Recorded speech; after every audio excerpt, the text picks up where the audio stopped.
Hi friends, welcome to my channel Dhaniyakula Padma Tulasi. ఈరోజు నేను మీకు మా పొలంలో పండిన అలసందలతోటి కూర ఎలా చేయాలో చూపిస్తాను. నా ఛానల్ని కనుక మీరు ఫస్ట్ టైం చూస్తున్నట్టయితే సబ్స్క్రైబ్ చేసుకోండి.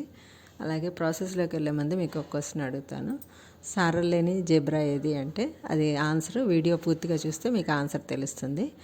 మీకు కావాల్సిన పదార్థాలు ఏంటంటే టమాటాలు, పచ్చిమిరపకాయలు, ఉల్లిపాయలు, సన్నగా ఒలిసి పెట్టుకుని కడుక్కున్న బియ్యం, అలసందలు, అల్లం, చిన్నుల్లిపాయ పేస్టు, కరివేపాకు, కొత్తిమీర.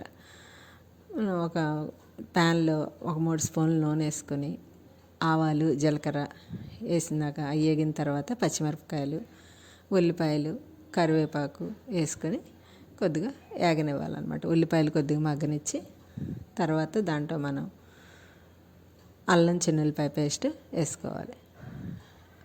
ఉల్లిపాయలు వేగేటప్పుడు చూసుకుని అల్లం, చిన్నుల్లిపాయ పేస్ట్ వేసిన తర్వాత పసుపు, కొద్దిగా ఉప్పు వేసి అంతా కలిపి ఒకసారి ఆ అల్లం పచ్చివాసన పోయేదాకా వేపుకోవాలన్నమాట.